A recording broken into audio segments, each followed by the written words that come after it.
Welcome to the Actor's Side. I'm Pete Hammond, and today, Matthew McConaughey. Thanks for being with us here. Good morning, Pete. The Actor's Side is an appropriate name because you've done a lot of acting lately. I mean, you have had one great performance after another in such interesting projects.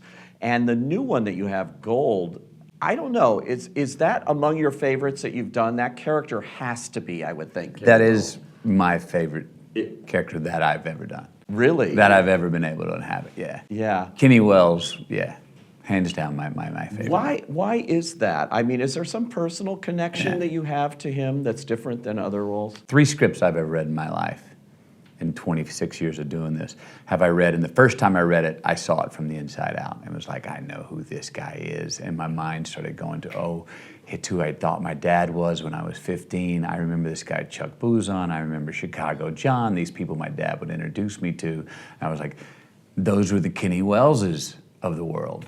I remember a specific story. My dad took me out on the day before Christmas, 2:30 in the afternoon, and a drizzling Southwest Houston day to go get stocking stuffers for Christmas, right? Yeah. And on the way, we pulled off the freeway early, and he pulled into a single-story, broken-down, abandoned shopping mall and went around the back of this mall. This mall's got broken windows, graffiti, everything all over it, dumpsters in the back, down power lines, and there's a white van down there that flashes his lights at us as we pull up. Right. And I'm like, what are we doing, Pop? He goes, yes, sit here. This is Chicago John. And he hops out of the car, and Chicago John gets out of his van, goes to the back. There's washing machines, kitchen sinks, hair dryers, everything in the back. It's basically a white van of a pawn shop, right? And he pulls out this shoebox, and he opens it, and he hands what's inside to my dad. Now, I can see the backside of my dad, right, and I see my dad's shoulders go like this. What do you do? And he get excited. And all of a sudden, I see my dad pull out this envelope and start counting what I knew was $100 bills out for whatever was in that box. Wow. So he comes back, hands it to me, and says, put it in the glove box, buddy. I put it in the glove box. I don't know if we've got a live animal. I don't know what I've got. Yeah. And we don't say a word. We pull out. We get on the highway. We drive for about 6 minutes. And he goes, open up the glove box. See if it's still there. So my dad loved this kind of suspicious shit. And I open this thing, and it's wrapped up in paper towels. And I open it on the console. And there lies this big silver watch. And I remember my dad going, God damn me, buddy. That's a $22,000 titanium Rolex. And I just got it for $3,000. Put it back. Put it back. Well, he loved the deal like that. Yeah. That watch was not worth $3,000. Yeah. That watch maybe wasn't worth $500. Yeah. But my dad didn't care. No. He loved the deal. It was about the deal. It was about dealing with. He loved a shady deal better than a straight deal. I love about this character, he even reminded me of my nephew, who's about 35 now, and is got one dream scam, whatever you want to call it, after another, and he never gives up on it. And watching this character reminds me of those kinds of people. And there's a little bit of Treasure of the Sierra Madre. Yeah, for sure. Because this is not just that part of it, it's an adventure film. It is an adventure film. We go from the dusty bars of Reno, Nevada, to the jungles of Indonesia, to the top floors of Wall Street. Yeah. And, you know, like at the end of Sierra Madre, which is very similar to who this Kenny Wells is, I want not to give away the ending, but whether it was true or not, whether the money was real or not, who cares? Right. Who cares? It's a laugh either way. Yeah. You know, there's that great poem that we gave Kenny. It's a Tennessee Williams piece that I gave him. That the bird with no feet sleeps on the wind. That's the Kenny Welleses of the world. If they ever land, if they ever quit, trying to get the deal, make the deal, then they're proverbially dead. That's right. If they ever kind of make it. Yeah. What are they going to do now? Yeah. You know, are they going to retire? The Kenny Welleses of the world don't retire. Yeah. Got to keep some sort of scam going, some sort of deal, hustle going, you know? You know, I thought it was fascinating because he's fictional, Kenny Wells, but it's within something that is based on real stuff, right? Yeah. His original name is David Walsh, and he was Canadian. Yeah. And he went and met with a guy named Guzman, who's played by, who's Micah Costa's character, Edgar Ramirez. The basis of the story is all true. Yeah. He did go meet this guy Guzman, who was an Indonesian, and said, you know where the gold is. Yeah. I know you do. Wow. And I'm going to finance it. And they went off and found gold. And hundreds of millions of dollars were invested in their gold mine. Wow.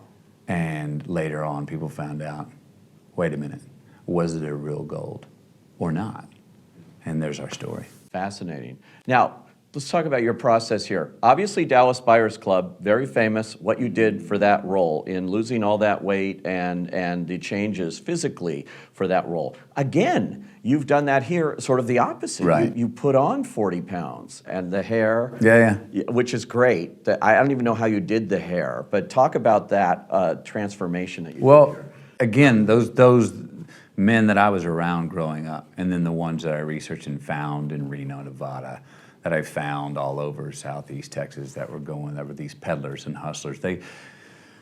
All of them were not necessarily fat, but full. And they were all having an insatiable sort of appetite for life. They were consumers of life. Right. And so I got into that part of Kenny, into that spirit of Kenny, and all of a sudden I kind of looked in the mirror and noticed that I was filling up around the midsection. Then I was like, well, this is where it's naturally going. This is a good idea. You know what? That is who Kenny was. So I kept on eating and just said yes to things. I didn't say no to anything, really. The hair was a bit of an inspiration of a certain Big 12 coach who I've yet to name. But he also was... It was a bit of my dad and a bit of those, again, a bit of those guys that I met and saw. The teeth, these guys, didn't have dentists. They went to that shopping mall, that strip mall, before it was closed to go get their teeth fixed. Yeah. They did. Right. Or didn't go to the dentist for years. Would fall and, I knew those guys that fall and chip a tooth and walk around for 6 months with a front tooth just chipped, because, I chipped it, I haven't got it fixed yet. Or found the piece and super glued it back on. The weight kind of, like I said, I looked up after I was starting to have a good time understanding who Kenny Wills was and inhabit him. And I looked up in the mirror and I was like, whoa, I was about 20 pounds heavier. So I said, well, let's keep going. You got heavier than you've ever been. Oh yeah, by far. I got 27 pounds heavier than I've ever been. Wow. When I look at what you did. Much more fun than losing the weight. Much more, right? Oh my God, I can't imagine. But then you have to lose it again because you don't look anything like him right now. So that's the hard part of doing this kind of a role. But you do it consistently. I mean, you throw all yourself into these roles in every way. Is that something you just feel you have to do rather than kind of fake it? Yeah, I mean, I guess I'm vain that way. Yeah. That's the fun for me. I like saying, never be eccentric for eccentricity's sake. I'm not looking for something odd to do or extreme to do. If it comes from the man I'm playing, then great. And then that's the fun of what I get to do. I get to go say, hey, for 8 months, you've got a green light and your only responsibility is to this man that you're playing. That's it. And that's what's fun about acting and being an actor for hire. Sing is another great Matthew McConaughey character, except, it's Thanks. animated. But it is a wonderful character, the koala named Buster Moon, that you do in this new animated musical Sing. The fun thing about it is as an actor, I went to imagination quicker than I would with live action. And so there's a certain innocence and a joyfulness of like, anytime you get serious, you go, no, think like my 8-year-old. Think like an 8-year-old. You know what I mean? There's a character here, but who's delusionally optimistic, but boy, how much you can get done actually by being delusionally optimistic, And that's what Buster Moon does. It is the perfect counterpart for Kenny Wills. They are both dreamers. Yes. And they don't give up. No. And that's what's so great. When you see Buster Moon and you see Kenny, you see the same kind of drive that's there that will keep you going against all odds. I guess I have an affection for that. I like these sort of outcast who's got their a certain their eye on one certain dream, one certain coordinate where they're heading, damn to be the world, damn be anybody else. And for right or wrong, they're going to try and get it and pull it off. I'm wondering, what do your kids think of Buster Moon? They like Buster Moon, and I've got a little more clout in the household now. Yeah. I do. I honestly do. Look at all that you've done since then. It's been an extraordinary kind of career because you won an Oscar for Best Actor in the middle of all of this. Yeah. How was that experience? I talked to you many times during that year, and it's a long haul, when you make a picture and you go on that circuit. But what was it like finally holding that? And I mean, one, I was I'm truly honored. I mean, one, that the Academy had given me the gold standard for saying, hey, we deem your work excellent.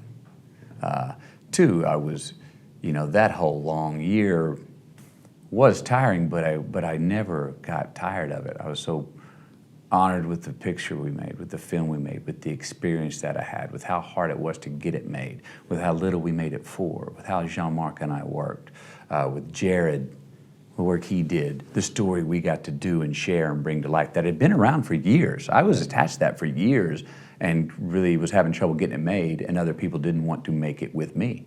So to get to that point, there was honor, there was affirmation, there was great significance, there was pride, there was a lot of gratitude. At one point, I remember in the movie, the production, pre-production, it was shut down, it lost money again, and you had already lost the weight. Yes. And what did you do? You said, we're shooting. Yeah, I had already lost like 40 pounds, and all of a sudden they're like, look, we may bump this 6 months. I was like, no, we're not bumping this 6 months. That's not happening. Part of the reason we got that made is we didn't flinch in the face of so many practical, no, you can't make it. Jean-Marc and I were saying, we're going to make it in the fall. And people were going, great, but there's no financing. We're like, no, we know, we'll make it in the fall. I love telling this story. 8 days before we're supposed to be in New Orleans for day one of shooting, I get a call from Jean-Marc, and he says, look, I was guaranteed, I knew I could make this movie for $7 million, and I have 4.9. I didn't know how I'm going to make it. He said, we sat on the phone for a minute. I was like, and he said, but if you'll be there, if you'll show up on day one, I will too. And on that day, he drops the grip department. Not a light on the set. And we go in and we go shoot, and we were off and shot it in 25 days. Yeah. Those commercials, those car commercials. The Lincoln ads. The Lincolns are amazing. And I mean, they've been everywhere. And I'm wondering how often people stop to ask you about those commercials. A lot. I mean, strangers go, when I pull up in a Lincoln, say, I knew you drove a Lincoln, or something like that. All the time. The one with the two dogs is a classic, though. Yeah. That's when we did, Gus Van Sant and I did that one. Did he? Oh, really? Sure did. Oh, good. And we figured, in the first ones, I'm talking to myself. Yeah. Which is a great thing to do. Just answer if you talk to yourself, is what I always say. Then we said, well, yeah, sure, I'll talk to dogs. And then we've got some more coming on, another play on that. I love the fact that you do those, that you'll do really high quality television like True Detective, these independent movies that are really hard to get, and big things, where like Interstellar and things like that. Look, I mean, I everything that I've been doing is stuff that I want to do in a vacuum. At the same time, what's also nice about doing the commercials, what's also nice about doing a larger film that has a larger payday, is it makes it easier for me to make the decision to want to do an independent that's going to take a whole just as much time, but it's not going to be a payday at all. It makes it a lot easier to just creatively go, no, this creatively is what I want to do, and you know what? I can do that. And I can make that decision next to something that may be a much larger picture with a bigger, brighter future and a larger paycheck. I'm able to focus and just make the decision creatively because of things like that. It's great. Matthew, thanks so much. I appreciate it, Pete.